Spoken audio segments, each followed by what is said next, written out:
Siempre orando por vosotros.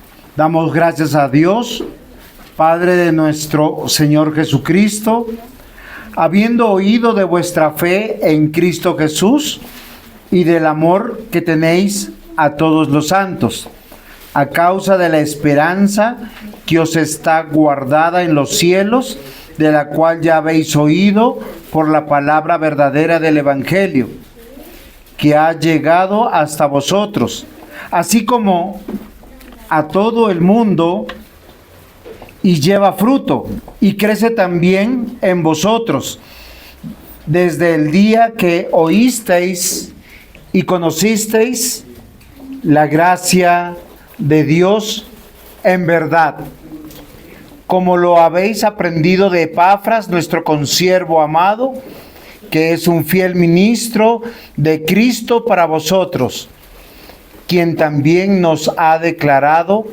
vuestro amor en el Espíritu. Amén. Amén. Muy bien. Estamos comenzando a estudiar versículo a versículo la carta a los Colosenses. Hace 8 días hablamos y explicamos sobre la palabra del Señor, de quién era el autor de la carta. Y en la misma carta reclama que el autor es el apóstol Pablo. Pero el apóstol Pablo nos hace entender, sí, yo escribí una carta. ¿Quién escribió la carta? Pablo, muy bien. ¿En calidad de qué escribió? ¿De un consejero? ¿De un pastor? Ahí dice que es pastor por la voluntad de Dios. Perdón, apóstol de Jesucristo por la voluntad de Dios. Y eso es muy interesante, porque yo les dije algo que no deben perder de vista. Todo lo que vamos a poder meditar a partir de ahora, recuerden que es de Dios. ¿Para quién? Para la iglesia.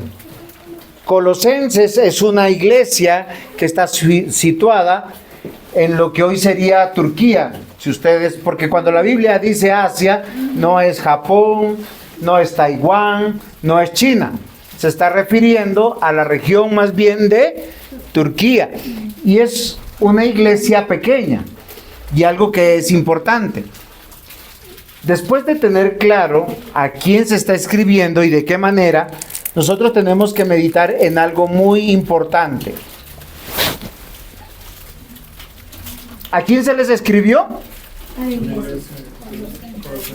A la iglesia en Colosas. Pero yo quiero que nosotros pensemos en algo. Porque los problemas que tenía Colosas hace 2000 años, hoy también los tenemos. Muchos piensan que son cristianos, o son creyentes, o son hijos de Dios, simplemente por un acto confesional. Y esto yo quiero llamar su atención en algo que es muy importante. Porque en algún momento de nuestra vida, nosotros nos hemos hecho las siguientes preguntas. ¿Quién soy? ¿Para qué estoy aquí? ¿Qué debo de hacer con mi vida? Casi siempre cuando nosotros comenzamos la vida civil, ¿a qué edad se comienza la vida civil? Desde que es registrado. Bueno, uno existe para la nación desde que nace. Los papás te registran. Pero las responsabilidades de esa vida civil, ¿cuándo comienzan? 18. Antes nuestros padres responden por nosotros. ¿Sí es así o no es así? Casi siempre cuando uno es niño uno está pensando, cuando yo sea grande me voy de esta casa. Y uno llega a los 20, 21, 22, no se está yendo de la casa. Uno casi le pregunta a los hijos, ¿y a qué hora te vas? Porque las responsabilidades civiles afuera son costosas. Pero yo quiero que nosotros hoy pensemos por lo menos en 4 verdades de manera introductoria Primeramente para saber nosotros quiénes somos. ¿Por qué razón? Porque Dios ha creado todas las cosas. Absolutamente todas las cosas. Pero de toda su creación, Él escogió a los seres humanos con un propósito. Y lo que yo quiero que comprendamos es, cualquier cosa que existe, miren, cualquier cosa que existe y que no cumple su propósito, ¿en qué se convierte? No. Pensemos en algo. Voy a hacer eso. Uno se compra una moto, la estrena, pero llega un momento en que la moto llega a su vida útil. Ya su mantenimiento es más costoso que comprarse una moto nueva. Ya no vale la pena ni repararla, ni hacer nada. ¿En qué se convierte? En basura, en chatarra. Uno ya no sabe ni qué hacer con ella. Y hay cosas que son como un cariño verdadero. Ni se compran ni se venden. ¿Por qué? Porque perdió su propósito, su valor. Ahora, ¿por qué yo les digo esto? Porque Dios creó, según las Escrituras, todas, absolutamente todas las cosas. Y después de haber creado todas las cosas, Él dijo, voy a crear a los seres humanos. En Génesis capítulo 1, versículo 26, entonces dijo Dios, hagamos al hombre a nuestra imagen conforme a nuestra semejanza. O sea, Dios creó una especie con un propósito. Y Él en la Escritura dice para qué es ese propósito. A veces nosotros pensamos neciamente que nosotros existimos aquí para que Dios nos complazca en todo lo que nosotros querramos. Ahora traslade ese pensamiento a su hijo o a su hija en casa. Papá, es que yo no te pedí nacer. Entonces me tienes que mantener, me tienes que dar todo lo que yo quiero. No me vas a molestar. Se meten a su habitación y es como si fuera eso de ellos. ¿Sí? Declarando república independiente del hogar, la habitación. ¿Y uno cómo se siente como padre con un hijo así? Como dice, porque las cosas no son de esa manera. Uno tiene hijos, los cuida, vela por ellos, les da la riqueza del padre, la riqueza del hijo. Pero los hijos se deben a sus padres. Sean buenos, sean malos, sean cristianos, no cristianos. La Biblia dice, honrarás padre y madre. Y eso es muy importante. ¿Por qué razón? Porque es un mandato de Dios. Ahora, yo vuelvo a mi texto de Génesis 1:26. Dios creó al hombre a su imagen conforme a su semejanza. Y les dio un propósito. Voy a leer de seguido todo el texto y después ustedes podrán anotar. Y señoré en los peces del mar, en las aves de los cielos, en las bestias, en toda la tierra, en todo animal que se arrastra sobre la tierra. Y creó Dios al hombre a su imagen, a imagen de Dios lo creó. Varón y hembra los creó. Y los bendijo Dios y les dijo, fructificad, multiplicad, llenad la tierra, sojuzgadla y señoread en los peces del mar, en las aves de los cielos, en todas las bestias que se mueven sobre la tierra. Dios crea al ser humano y le da un propósito. Ahora, el propósito es puntual y particular y no es religioso. Porque a veces nosotros, cuando hablamos de la Biblia y decimos que somos cristianos, pensamos que es un acto religioso. Y no es un acto religioso. Nosotros o hacemos las cosas para Dios o las hacemos en desobediencia a Dios. Solo piensen, ¿no? Uno tiene una mula en el campo. ¿Y uno para qué comprar una mula en el campo? Para trabajo. Usted se imagina que la mula diga, no, pues usted me da de comer, me da un lugar donde dormir y yo solo acá quiero descansar. La mula, ese no es el propósito de la mula. ¿Por qué yo les digo esto? Porque acá dice Dios las siguientes tareas. Dice señorear. ¿Sobre qué tiene que señorear el hombre? Sí, pero en un solo punto. ¿Sobre qué tiene que señorear? Sobre la creación. Sobre la creación y sobre todo sobre los animales. Hoy en día esta sociedad es tan loca que ya no tienen hijos, sino tienen perros, gatos, marranos, serpientes, víboras, pájaros. Ya no son señores, ellos nos gobiernan. Y eso es triste. Pero acá dice que debemos señorear. ¿Qué es ser señor? No es abusar, es cuidar, darle el orden que deben tener. Número 1. Después, ¿qué dice? Repite, yo los creé a su imagen conforme a su semejanza. Dice, los hice varón y los hice hembra. O sea, básicamente los varones vístanse como varones, compórtense como varones. De hecho, la Biblia denuncia a los varones que son afeminados. Sí, esos que les gusta competir con la esposa por la crema.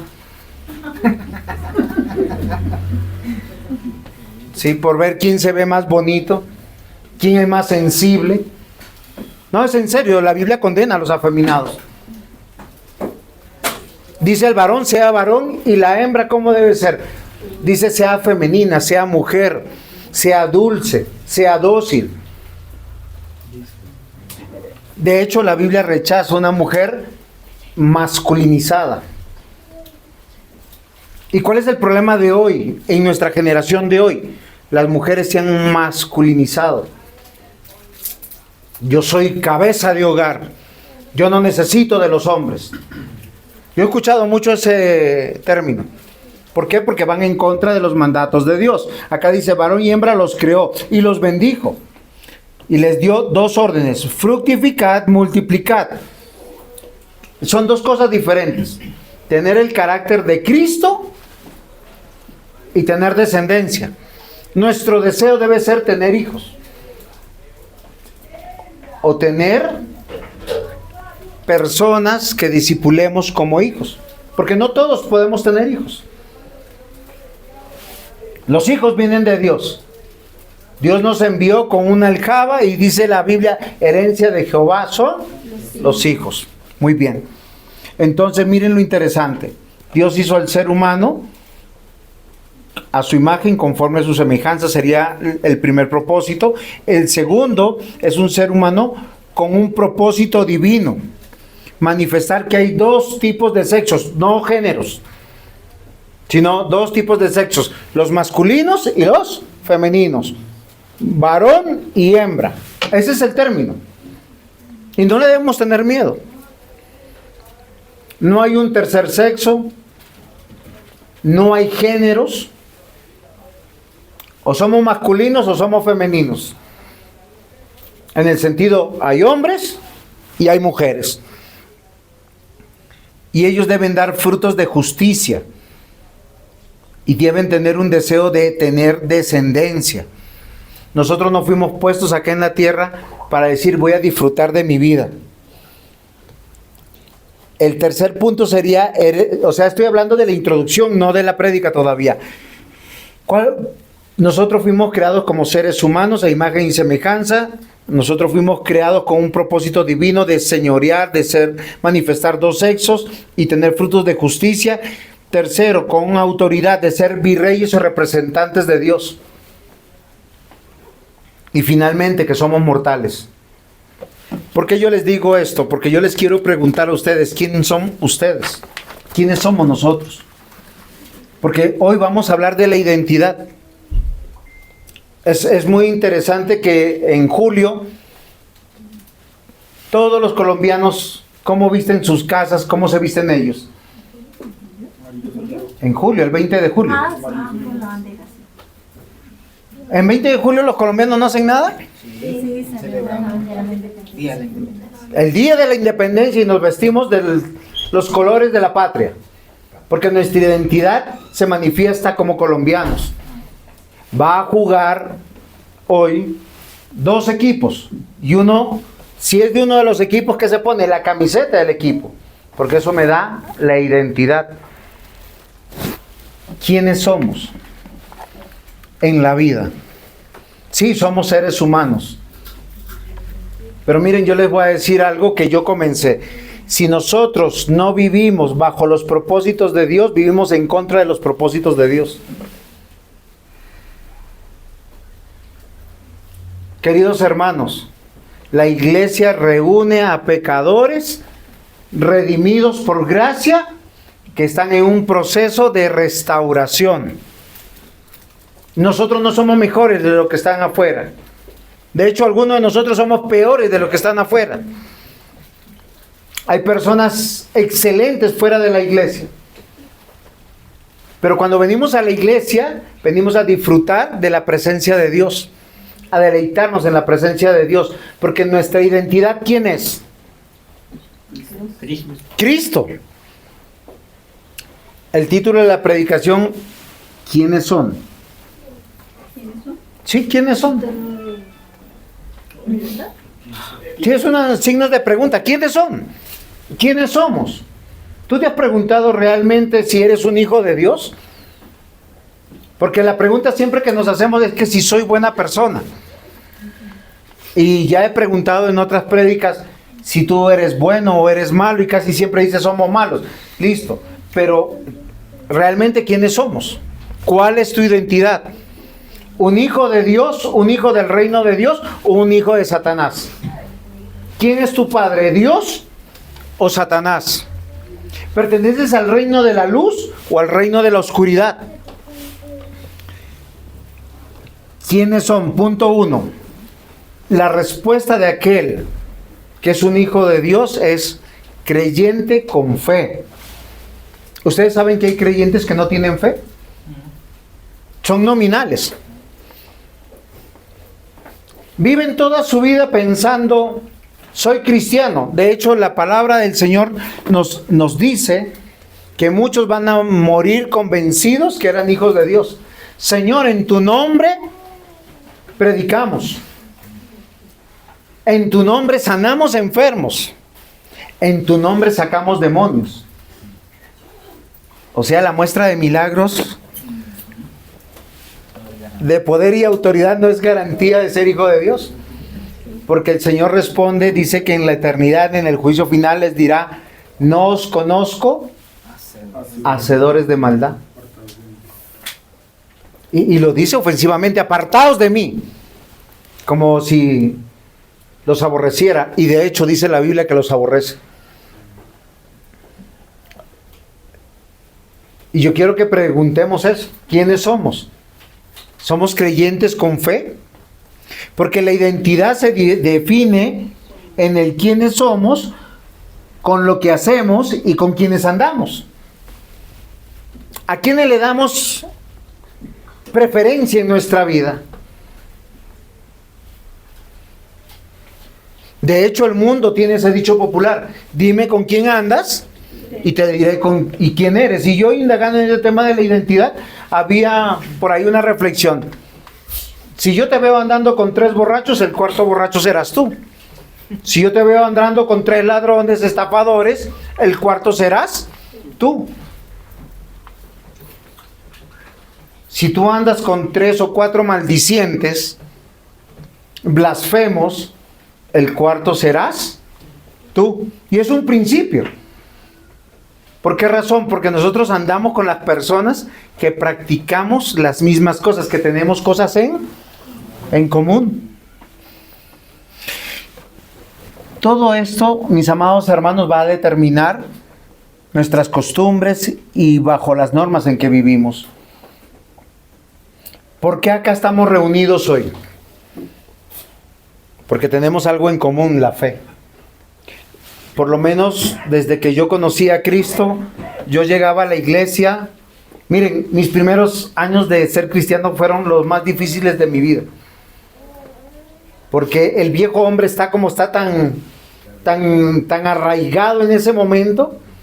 Habían momentos muy difíciles. A veces había tenido un conflicto con Raquel, o con mi hija, o con alguna otra persona, y seguro que yo no quería ir a la iglesia. y algo me convencía y yo iba. Y para mí era un martirio, porque era como, o sea, mi presencia te ofende, Señor. ¿Yo qué hago acá? No soy digno de estar acá. Hasta cuando comprendí que el mejor lugar para ser limpiado, lavado y ser recordado de lo miserable que soy y que Dios me bendice al traerme es la iglesia. Y empecé a aprender que yo soy malo, que Dios es bueno y me trae a su presencia como un privilegio. Donde estoy ahí, no porque yo sea bueno, sino porque Dios me trajo. Y el que me lava, el que me limpia, es Él. Y comencé un proceso diferente. Y les cuento que yo me acuerdo que el culto comenzaba a las 9 y yo llegaba a las 10, a veces 10:30, un tantico antes de la prédica. Y Raquel siempre me regañaba, ¿por qué llegamos tarde? Hasta que entendí que yo debo de encontrarme con mi Señor, con mi Dios. El que me lo da todo, yo le llego a cantarle, a adorarle. Y mire, cuando usted viene a la iglesia con esa idea, busquen Hebreos 11 conmigo, por favor. Porque mis amados hermanos, a veces olvidamos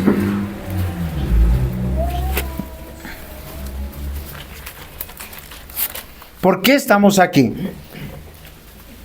¿Quiénes somos? Creyentes con fe.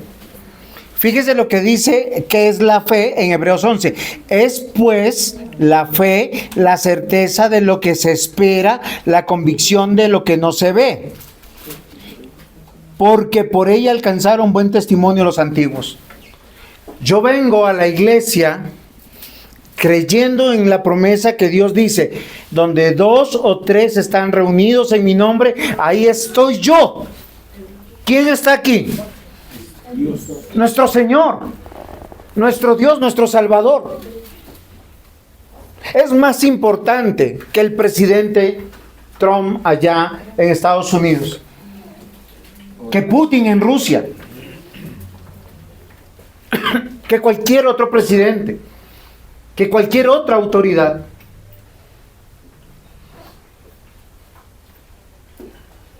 La fe va a hacer que cambien mis decisiones. Por la fe yo sé que Dios anda conmigo. Miren, queridos hermanos, la iglesia no debe moralizar a nadie. Yo no le puedo estar diciendo a todo el mundo, oye, es que alcoholizarse es malo, que prostituirse es malo, que robar es malo. Bueno, la Biblia lo dice. Pero el único que puede cambiar si tú estás luchando con la mentira, con la depresión, con cualquiera de los pecados que estén acá manifiestos, es Dios. ¿Y saben cómo lo hace Dios? Te acerca a Él, a tener comunión con Él. Y tú te empiezas a sentir mal simplemente porque tú eres ya consciente. ¿Consciente de qué?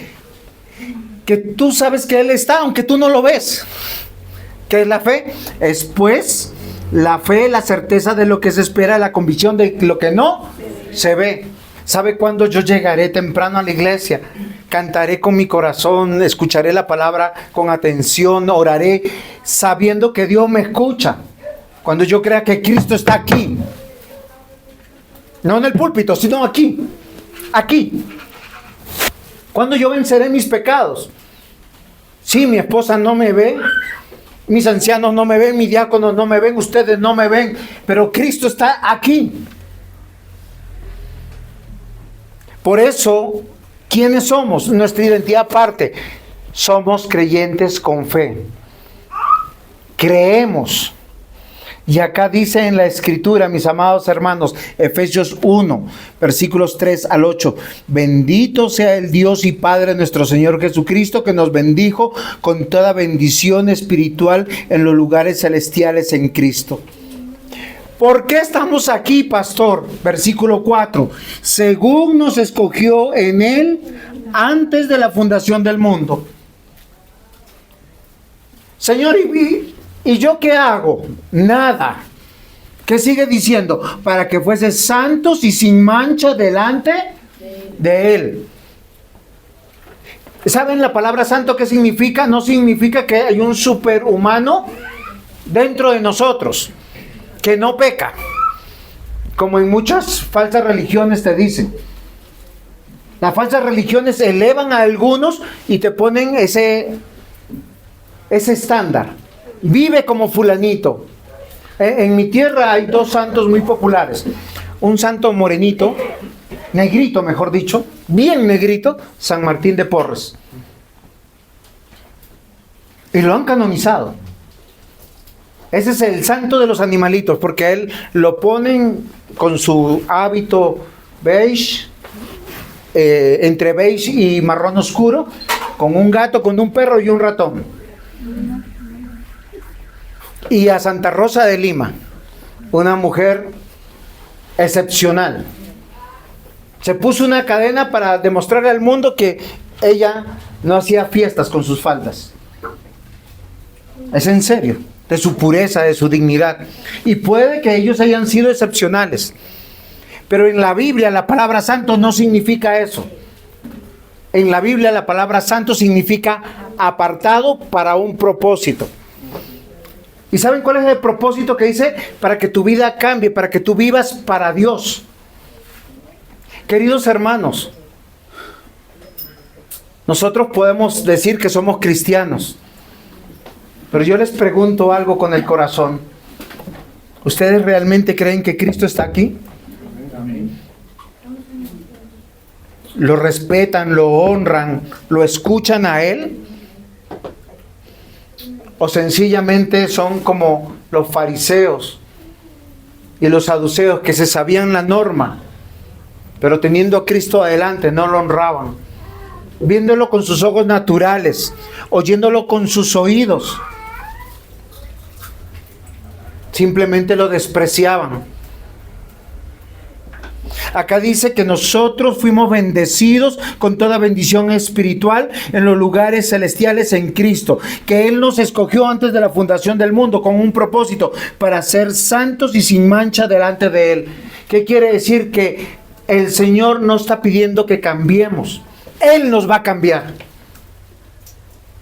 Él nos va a convencer. Él nos va a dar oídos para escuchar, ojos para ver, cerebro para entender.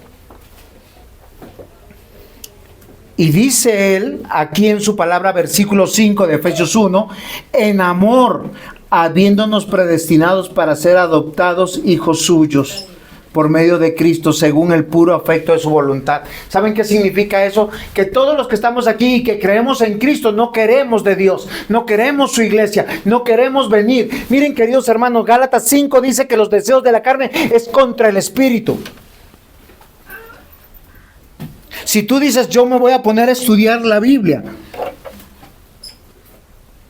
vas a tener un deseo de ver el partido, vas a tener un deseo de salir a pasear, vas a tener un deseo de echarte un motocito.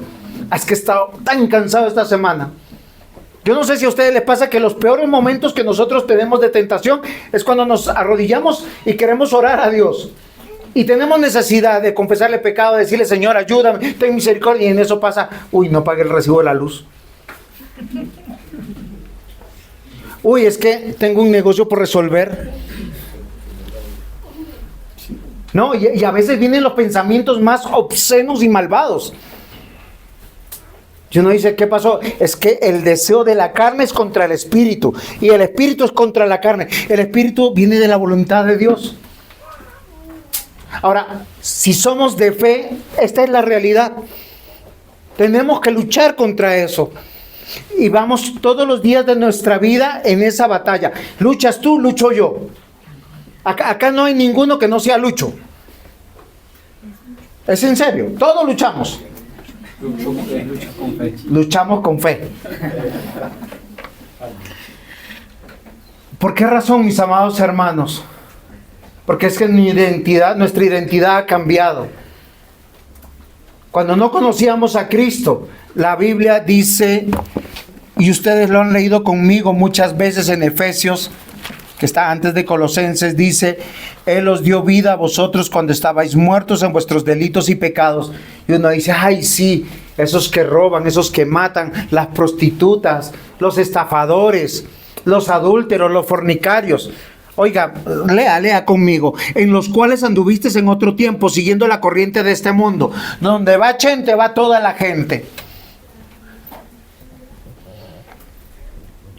Conforme al príncipe de la potestad del aire, el espíritu que ahora opera en los hijos de desobediencia, entre los cuales también todos nosotros vivimos en otro tiempo. Oiga, ¿sabe qué hace la persona que no conoce a Cristo? Acá lo dice clarito. En los deseos de vuestra carne, quiero hacer otra cosa que no sean las cosas que Dios manda. Dice, haciendo la voluntad de la carne. ¿Se han dado cuenta que para muchos es, yo lo deseo, no hago mal alguno? Entonces, ¿por qué se me juzga? ¿Se imagina que yo hoy domingo quisiera, no sé, irme a un buen restaurante a 3 horas de acá para almorzar? ¿A qué hora tendría que salir? La invitación es a la 1 de la tarde. Ya uno, pero qué pecado hay en querer comer y con la familia y vamos a estar todos juntos. Pastor, eso no es malo. Los deseos de la carne, haciendo la voluntad de la carne, porque Dios dijo que este día no es para nosotros, es para Él. No es para papá, no es para mamá, no es para los hijos. Es para el descanso de las obras de este mundo. La Biblia dice, 6 días trabajarás, harás toda tu obra. Y yo debo creer con fe. Acá, queridos hermanos, en Efesios 2 dice que antes éramos esas personas que vivíamos bajo los deseos de nuestra carne, haciendo la voluntad de la carne. Mire, la carne tiene una voluntad. El glotón que dice, estoy llenito, pero tengo un huequito por allá. No, es en serio. El alcohólico que dice, yo estoy bien y voy a hacerlo, voy a manejar mejor, me voy a comportar mejor, no hay problema. Y yo lo dejo cuando quiero, hasta el próximo viernes o sábado, o hasta la próxima quincena. Lo pilotea, dice. Imagínense. Pero ¿qué dice la Biblia? Que nuestra carne tiene deseos y tiene voluntad. ¿Cómo se combate eso?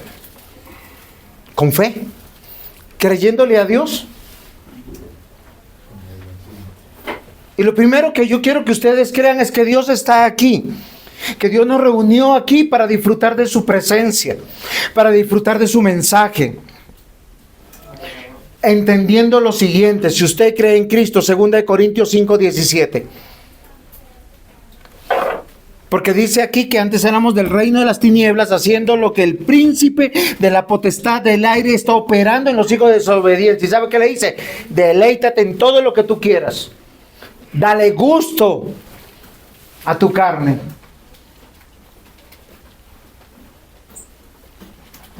Porque ser cristiano implica responsabilidad, compromiso.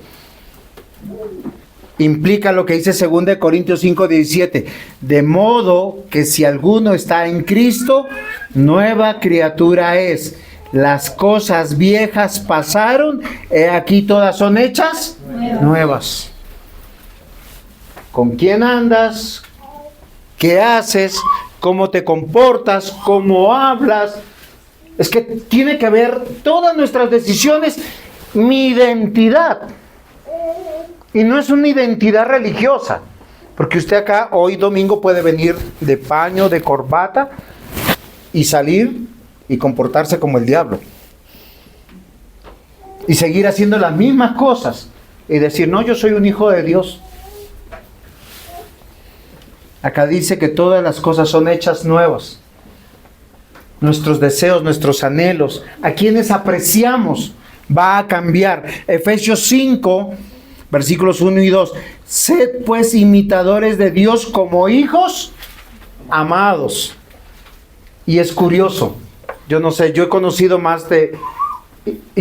varios hijos adoptados.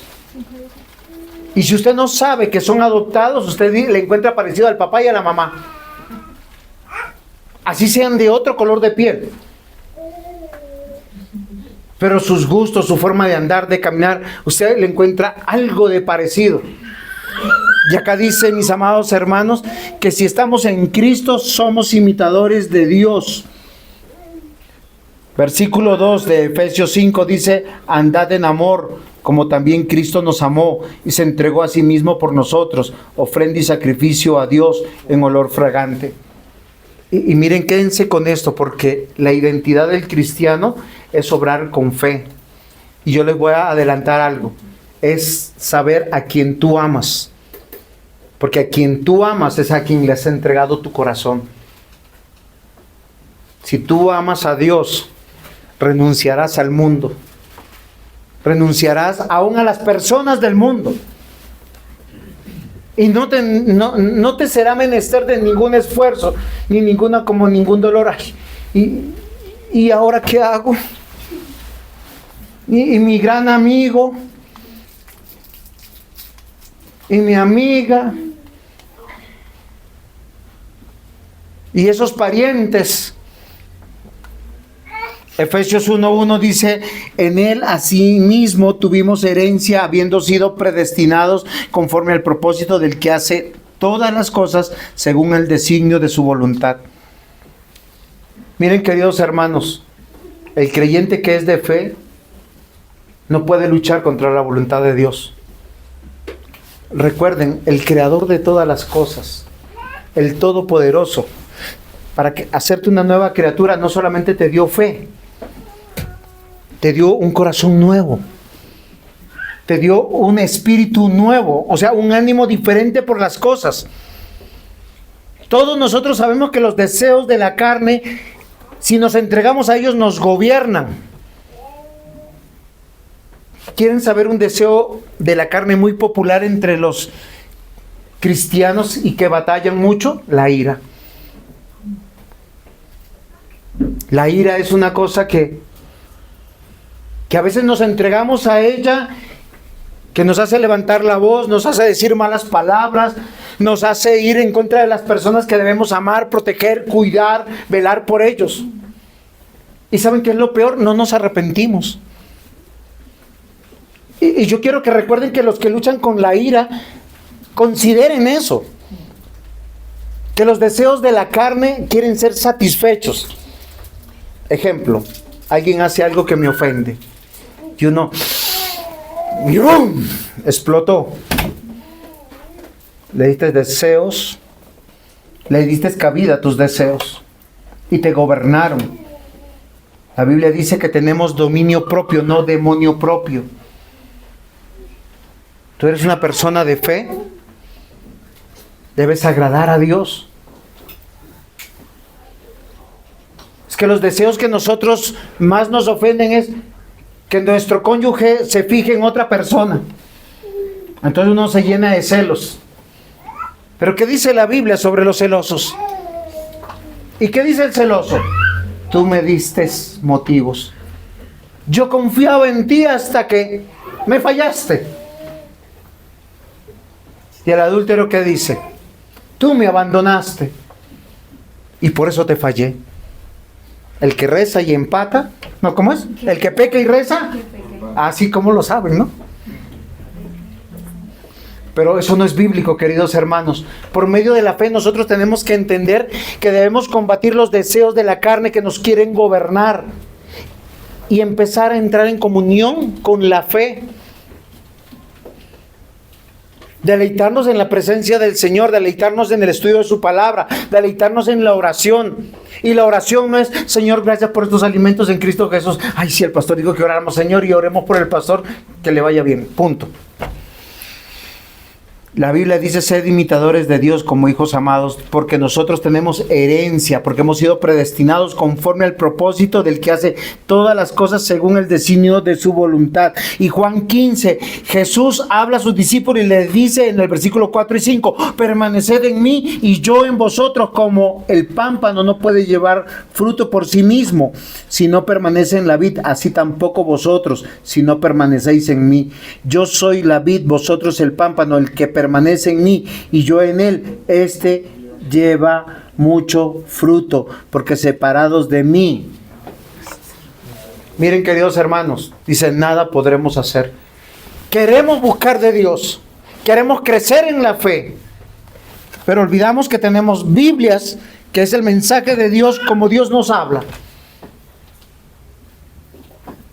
Y queremos estar fuertes en el día de la tentación. Dios no nos habla, por tanto nosotros vamos a orar mal.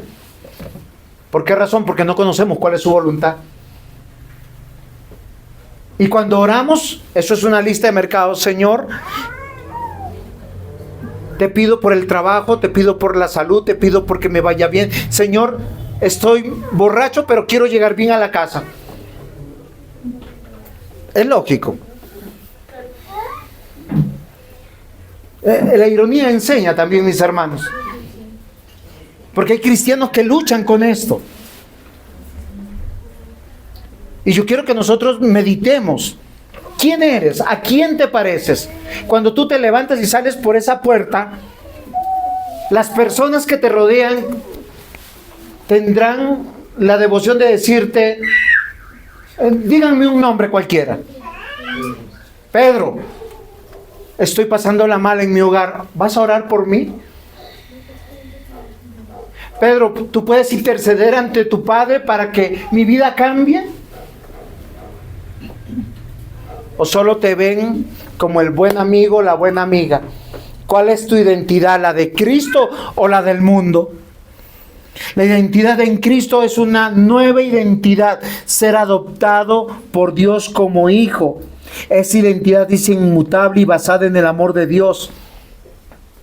Donde lo que te va a caracterizar es en lo que tú crees. ¿A quién le crees? Ahora, si tú en lo que crees, y recuerden que todo lo que nosotros hacemos es un acto de fe.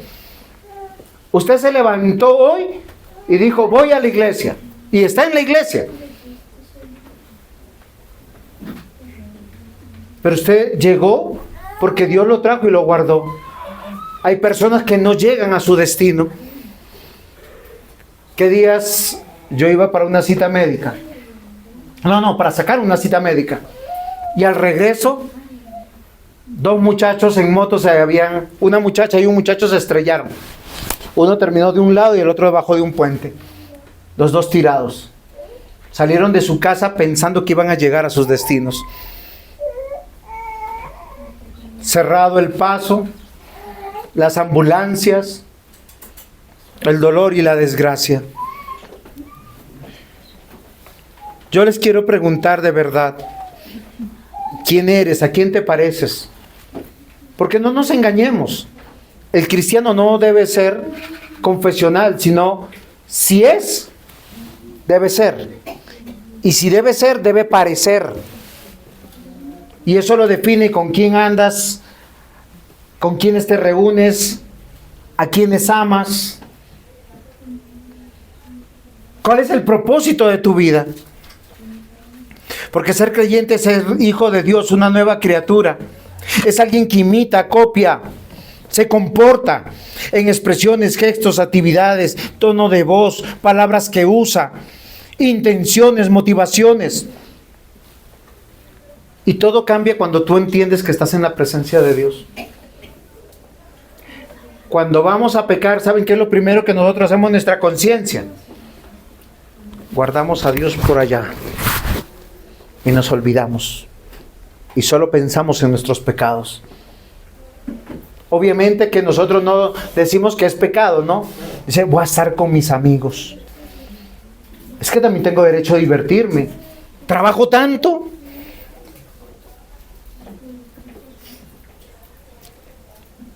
Y olvidamos que tenemos esposa, que tenemos hijos, que tenemos deberes, que tenemos dominio propio.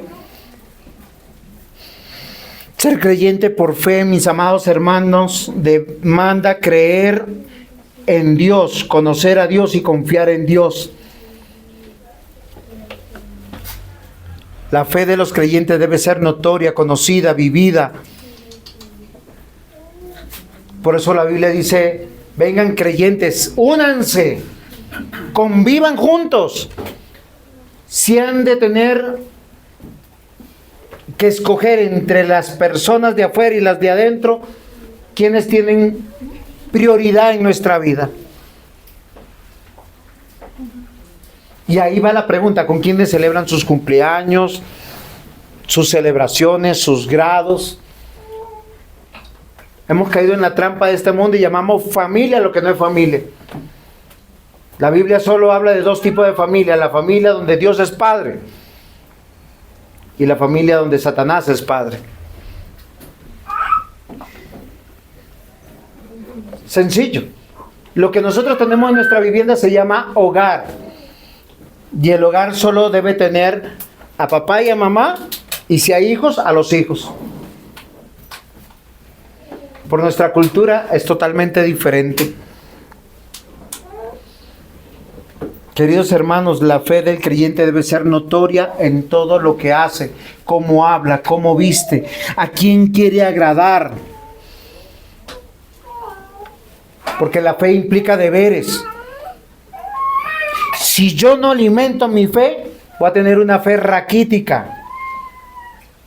¿Ustedes se imaginan que el Señor Jesús envió a sus discípulos después de haber hecho milagros y decirles que ellos tenían poder para poder sanar, resucitar y echar fuera demonios? Y llegan dos de ellos todos así achicopalados. No podían mirar a su Señor. ¿Por qué? Habían podido sacar un pequeño demonio, ¿no? ¿Y qué le dice el Señor? Hombres de poca fe.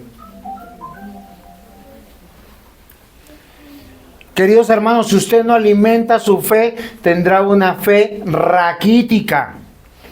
Yo me acuerdo que ese raquítico era para el hijo que no come, ¿no?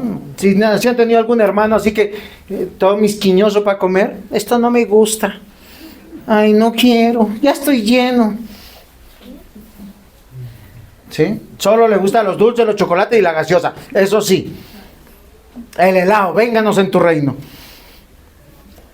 Creyente que no se alimenta para leer la Biblia será raquítico en su fe.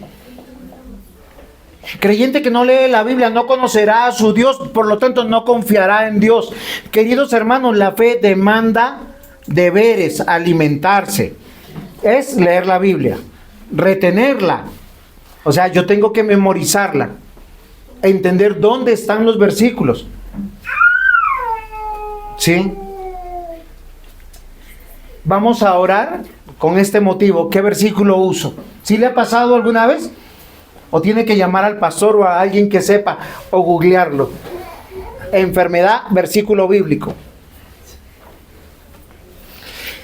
No le estoy enseñando a ser facilista, le estoy enseñando a que usted debe retener los versículos, porque la fe demanda deberes. Presentarla o predicarla. Queridos hermanos, aconsejar con el sentido común va a ser el fracaso de las personas. Defenderla. ¿Usted ha defendido la fe? O no tengo que llamar al pastor porque no sé. Bueno, cuando uno está comenzando en la fe, uno tiene que llamar al pastor o a un hermano, a alguien de su confianza. Pero cuando usted lleva 30, 20, 40 años en la fe y, oiga, y no sabe cómo defenderla.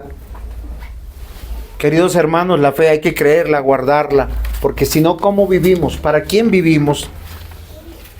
¿Quién eres? Segundo punto. Creyentes que nos amamos. Miren, somos de fe. Jesús dijo, en esto conoceréis que sois mis discípulos. ¿Ustedes qué piensan? Por lo menos a los que no saben la respuesta. ¿En qué serán los discípulos? Porque algunos dicen, no, es que los discípulos de Jesús hacían milagros. Oiga, mire, Pedro levantó un cojo. Pablo resucitó. ¿Se acuerdan a quién resucitó? Pablo. ¿Se acuerda? Eutico cayó, ¡pah! Él llegó a la iglesia, estaba cansado y fue de la ventana para abajo. Ahora, yo no lo culpo, no lo estoy juzgando porque la Biblia no lo juzga. Recuerden que en los tiempos de Jesús no existía el domingo como festivo. La iglesia se reunía después del trabajo, amos, esclavos, libres. Comenzaba el culto 7, 8 de la noche, terminaban 11, 12 de la noche y Pablo predicando 3 horas después. Claro, el pobre Tíquico. Dice que Pablo salió corriendo hasta el primer piso, dice se le abalanzó encima. Él lo resucitó. Amados hermanos, Jesús no dijo que en eso serán conocidos sus apóstoles, sus discípulos. Dice, en que os améis los unos a los otros como yo os he amado. Y Jesús tenía mucha familia. Juan el Bautista es una prueba de él. Él venía descendiente de levitas. Él pudo decir, yo no me junto con esta chusma de pescadores, publicanos, celotes. Voy a buscarme mis discípulos de entre mi familia. ¿Saben qué hizo Jesús? Nos amó cuando éramos sus enemigos. Nos amó cuando nosotros estábamos en nuestros pecados, amando nuestros pecados, esclavizados por nuestros pecados.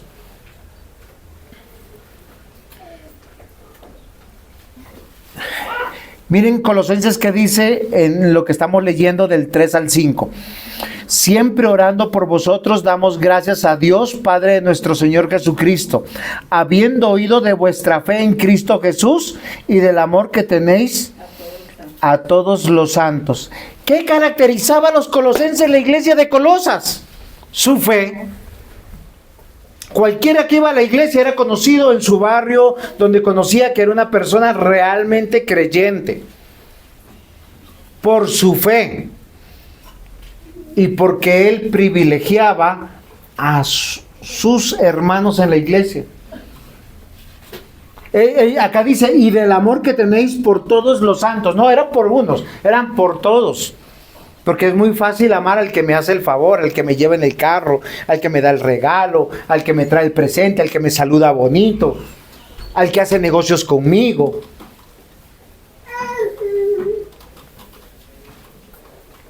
Queridos hermanos, a mí me parece tan impactante que Colosenses nos diga cuál es la identidad del creyente. Porque los colosenses desde el día que creyeron obedecieron. Su vida cambió porque ellos se rindieron ante la voluntad de Dios y su vida era un cambio. ¿De qué sirve que vengas a la iglesia si sigues en tu vieja vida?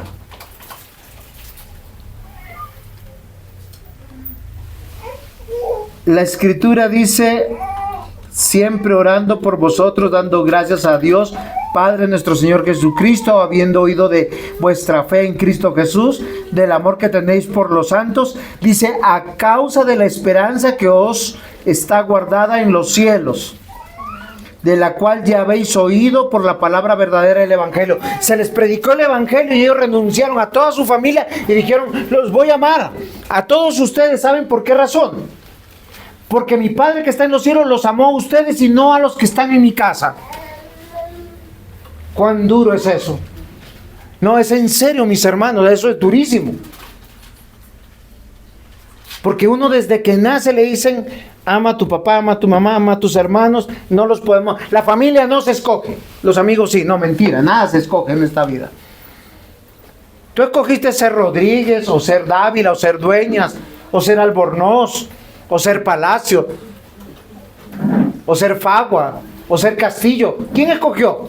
¿Quién le dijo, Señor, es que este apellido me gusta? ¿Sí?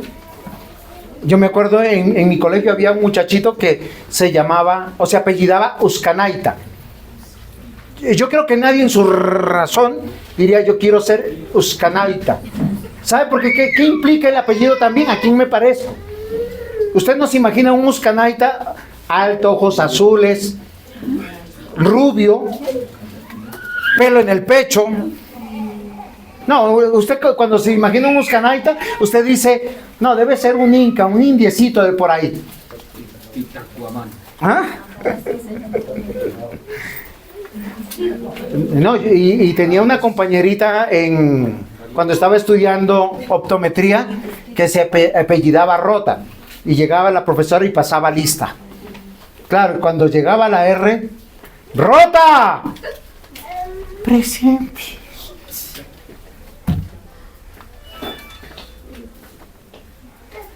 Amados hermanos, ¿a dónde yo quiero ir? ¿Quiénes somos? Es diciente cuando nosotros como creyentes nos amamos unos a otros. Porque el amor es una evidencia de que Dios nos amó. Si yo tengo para hacerle el bien a alguien, de todos los que me rodean sobre la tierra, Dios me añadió a una iglesia para amarlos con todo mi corazón. ¿Por qué razón?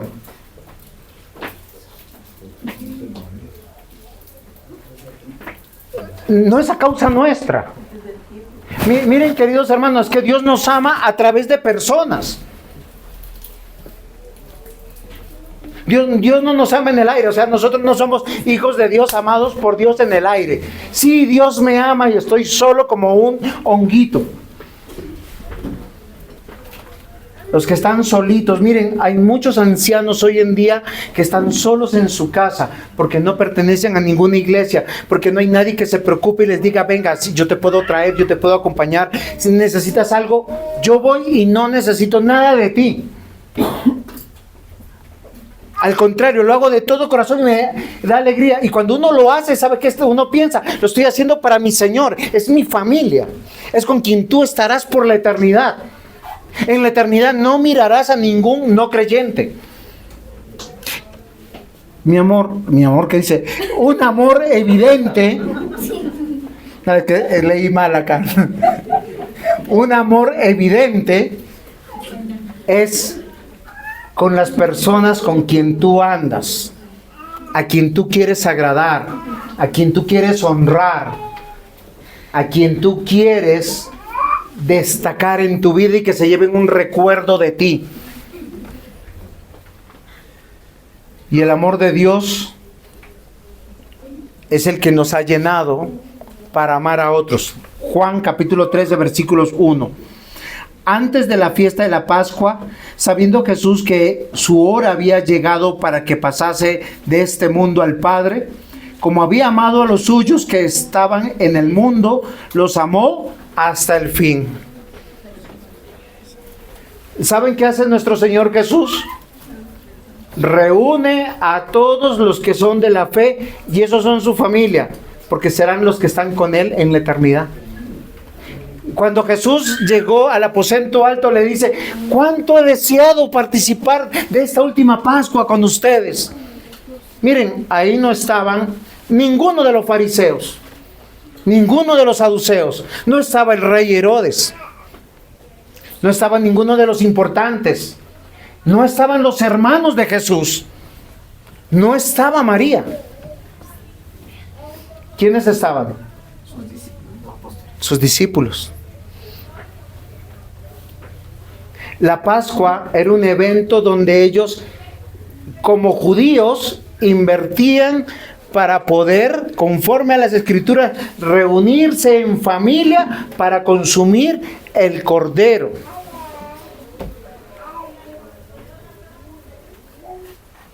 Y no solamente Él hizo eso, Él lavó los pies de sus discípulos. Él los amó hasta el último minuto de su vida. En ese mismo capítulo, en el versículo 34, estamos Juan 13, después de todo esto les dice, un mandamiento nuevo les doy. Escuchen, iglesia, porque tú quieres saber si eres creyente, dime a quién tú amas, te diré a quién sirves. Un mandamiento nuevo os doy, que os améis unos a otros, como yo os he amado. Jesús no vino por grupos de familia, vino por los que son predestinados y serán adoptados, incluidos en la iglesia. Y Dios nos ama a través de personas. Dios no nos ama en el aire. Un mandamiento nuevo os doy, que os améis unos a otros como yo os he amado, que también os améis unos a otros. ¿Usted entendió cómo Cristo nos amó? De manera incondicional, sacrificial y eternamente. De tal manera amó Dios al mundo, envió a su unigénito Hijo para que todo aquel que en Él crea tenga vida eterna. Y es lamentable, muy lamentable, que muchos que se llaman cristianos privilegien a los no cristianos encima de aquellos que son sus hermanos en la iglesia. para lo que ustedes quieran hacer. Juan 15:9, como el Padre me ha amado, así también yo os he amado. Permaneced en mi amor. ¿Cuál es tu identidad? ¿A quién amas? ¿Por quién vas a tirar la casa por la ventana? ¿Por quién vas a hacer tu último esfuerzo? ¿Vas a ir una milla más?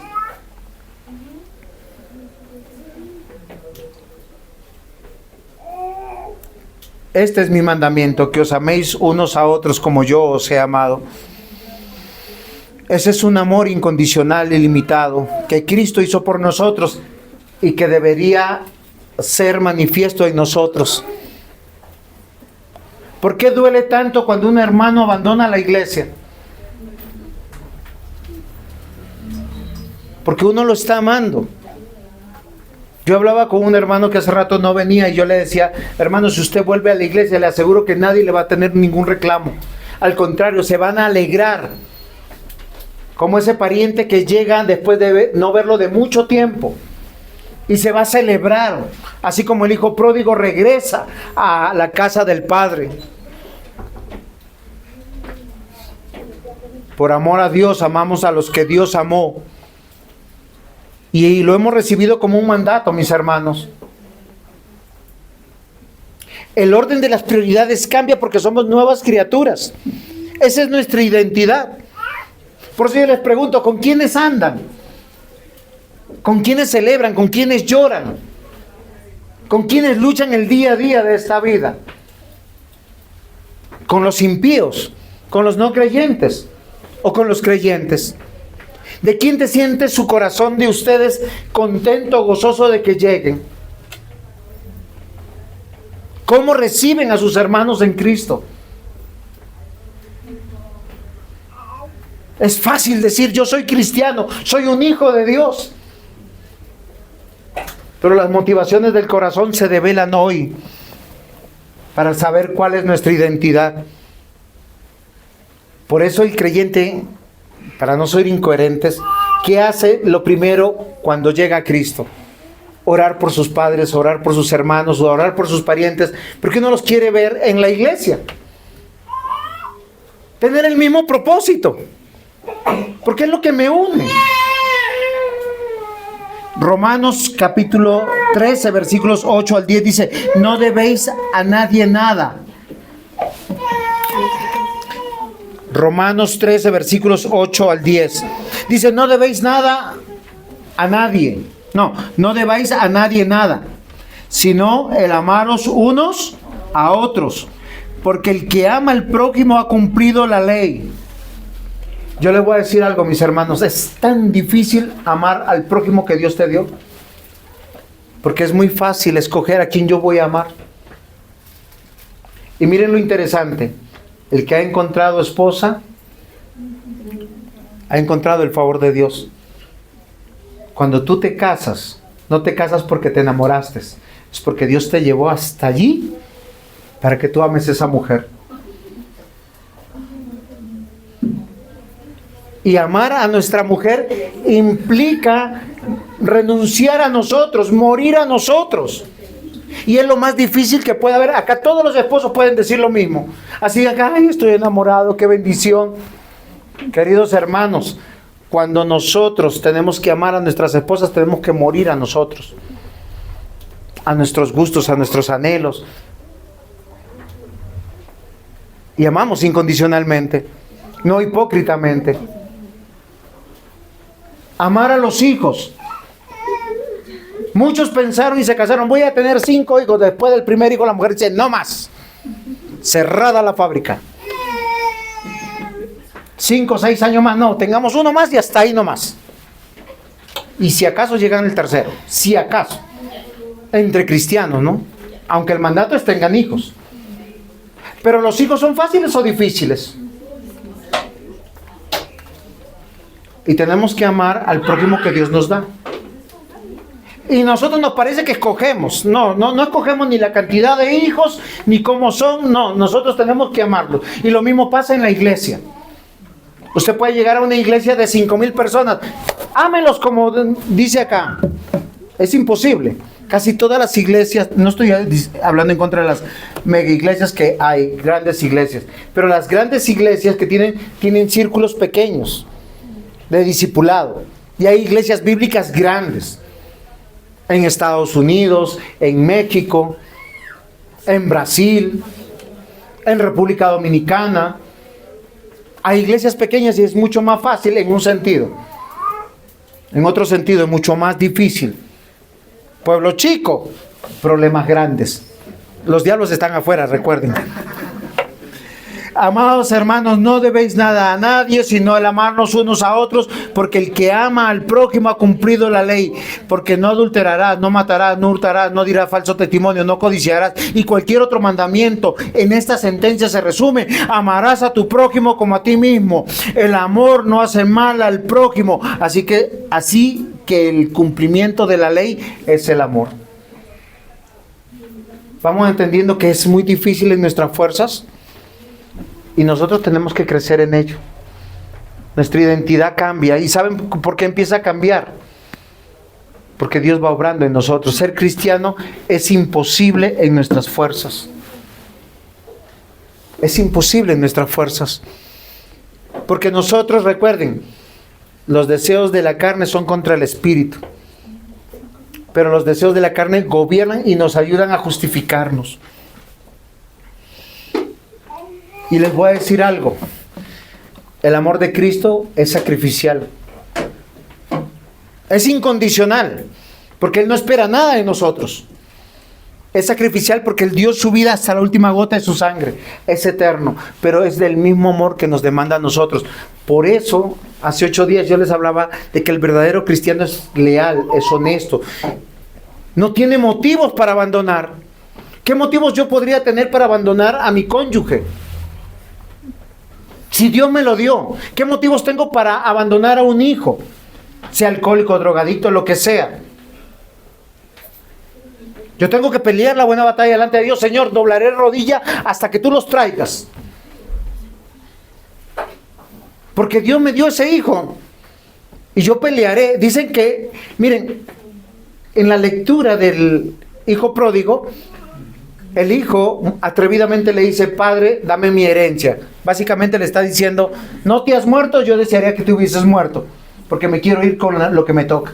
Y quiso el padre, le dio la herencia. No dijo nada, se calló, pero dice que cada día oraba por su hijo. ¿Y su hijo qué estaba haciendo? Estaba en fiestas, estaba tomando, estaba, dice la Biblia, con prostitutas. Y el padre orando. Y cuando ese hijo se gastó toda su plata en el mundo, porque eso es lo que hace el mundo, te consume tus recursos, te consume tu vida. Y él terminó con los puercos. Y él decía: en la casa de mi padre estaría mejor. Y dice: voy a regresar allá. Hoy yo los quiero invitar a regresar a la casa del Padre, donde están tus hermanos, donde los debes de amar, donde les debes dar prioridad en su vida, en tu vida.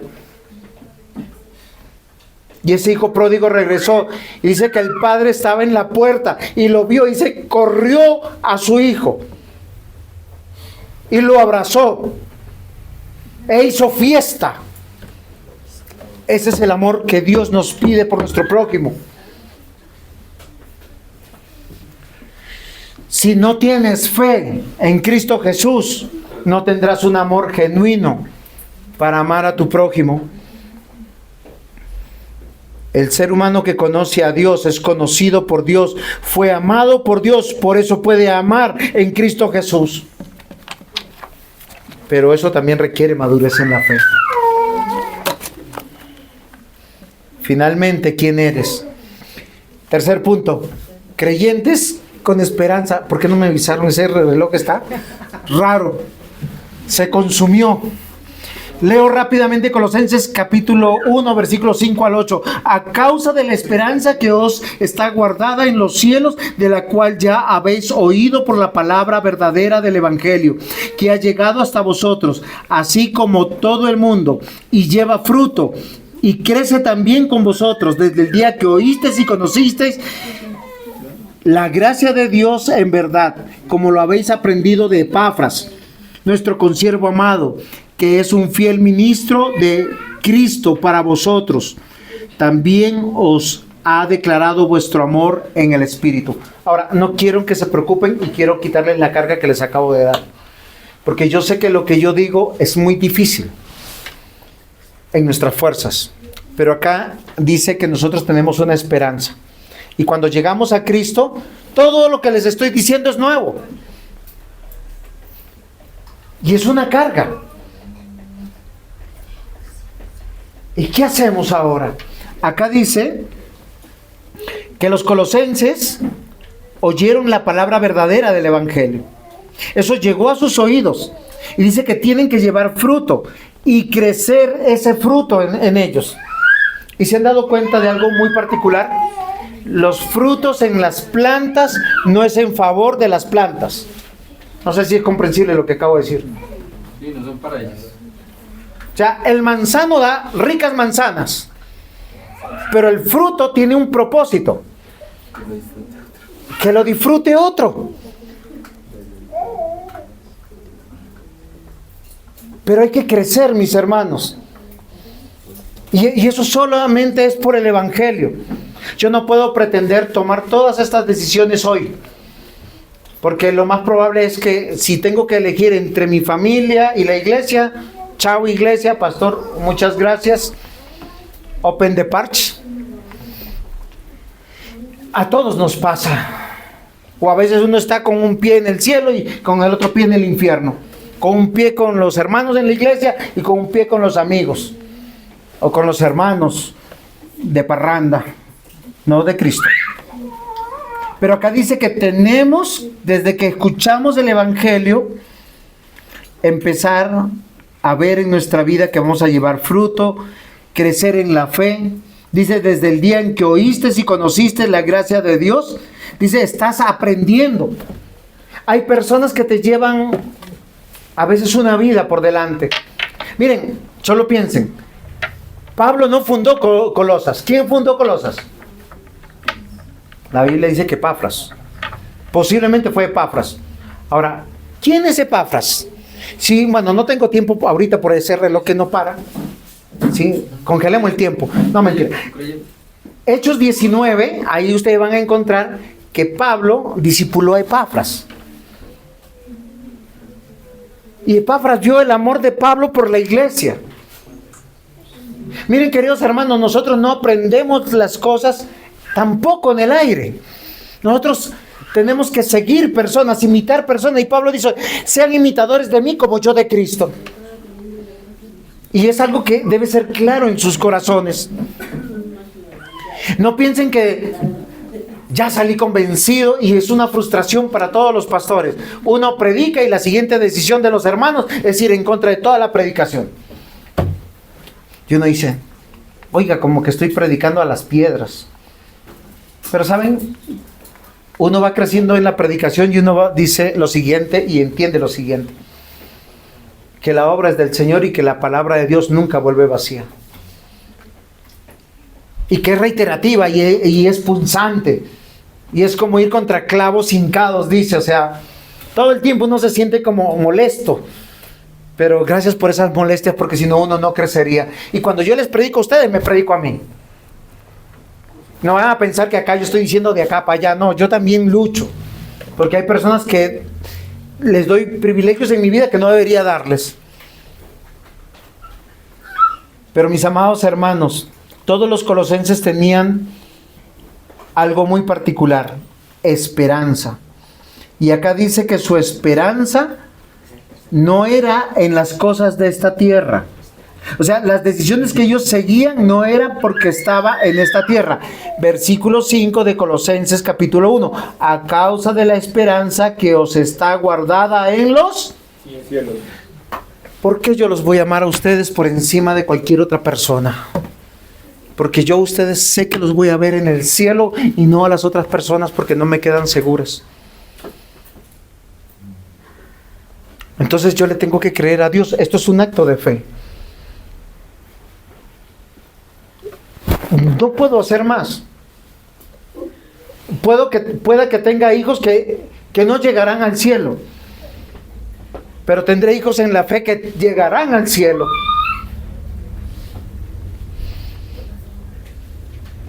A Jesús: tu mamá y tus hermanos te buscan. ¿Y qué hizo Jesús? Mis hermanos, llegó mi mamá.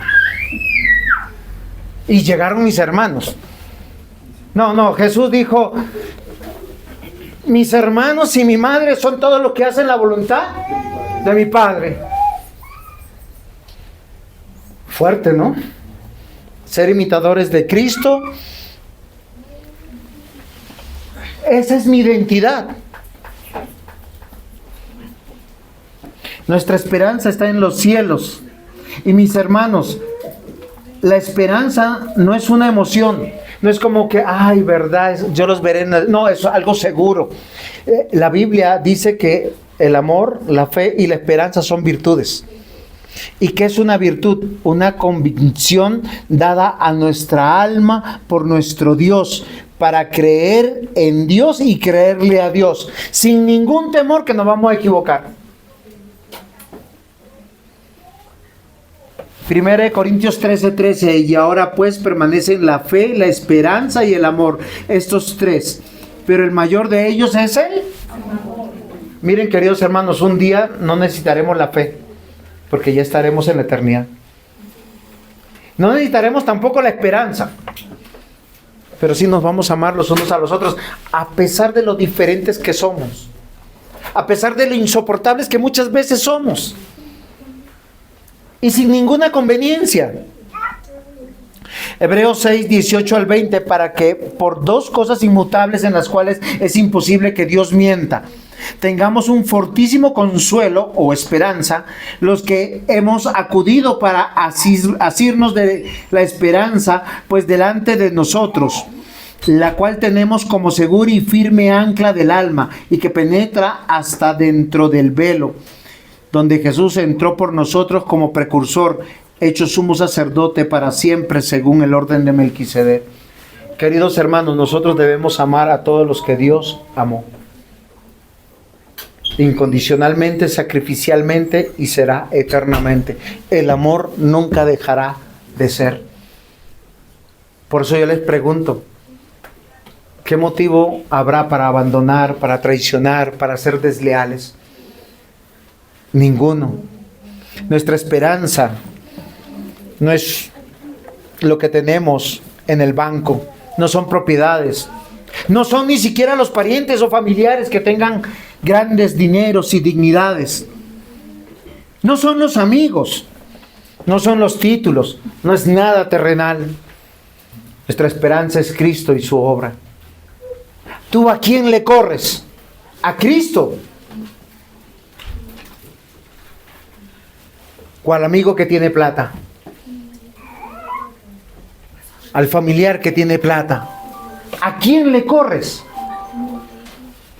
La esperanza no asegura nuestra fidelidad a Dios, sino la fidelidad de Dios a nosotros, porque su amor es eterno. Y la esperanza es por el Evangelio, por esa buena noticia. Es lo que hemos aprendido, conocido. Hoy yo los quiero, mis amados hermanos, desafiar. Desafiar a que anclen sus vidas a Cristo. Y si usted no puede, ruegue, ore, pida misericordia y diga: Señor, no puedo. No lo haga para quedar bien. Hágalo porque le nace.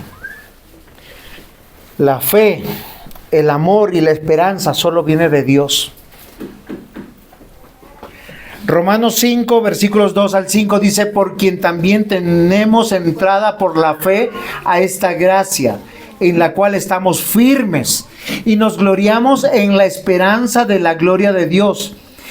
Y no solo esto, sino que también nos gloriamos en las tribulaciones, sabiendo que la tribulación produce paciencia, y la paciencia prueba, y la prueba esperanza, y la esperanza no avergüenza, porque el amor de Dios ha sido derramado en nuestros corazones por el Espíritu Santo que nos fue dado. Amados hermanos, cuando tenemos esperanza, nos esforzamos, cobramos ánimo. Cuando tenemos esperanza, dejamos el mundo, dejamos de tener temor, dejamos de tener paranoias, turbación. El Salmo 27:1 dice: Jehová es mi luz y mi salvación, ¿de quién temeré? Jehová es la fortaleza de mi vida, ¿de quién he de atemorizarme? Salmo 31:24: esforzaos todos vosotros los que esperáis en Jehová, y tome vuestro corazón aliento. Eso significa esperanza. Recuerden, la carne tiene deseos y quiere gobernarnos. Y siempre la carne nos va a llenar de temor, de angustia. Y nos va a hacer sentir incapaces. Dios dice: tranquilo, tú no puedes, yo soy el que lo voy a hacer en ti. Y a lo largo de la vida, mis amados hermanos, en Cristo nos vamos dando cuenta realmente quiénes van a tener prioridad en nuestra vida. Y termino con esto: la incredulidad va en contra de la fe. O sea, si tu identidad está en Cristo, tú eres de fe. Y le tienes que creer a Dios, no a mí. La traición, la deslealtad va en contra del amor. ¿A quiénes somos fieles? ¿A quién le tenemos prioridad? ¿A quién le corremos? La desesperación, la turbación, la depresión, el fatalismo va en contra de la esperanza. Mis hermanos, no se angustien, todo va a estar bien. Todo de hecho está bien. Ya tenemos un lugar en la eternidad, herencia con Cristo, en la casa del Padre. Tu ciudadanía está garantizada ya porque tu identidad es Cristo Jesús. No nos angustiemos, mis hermanos.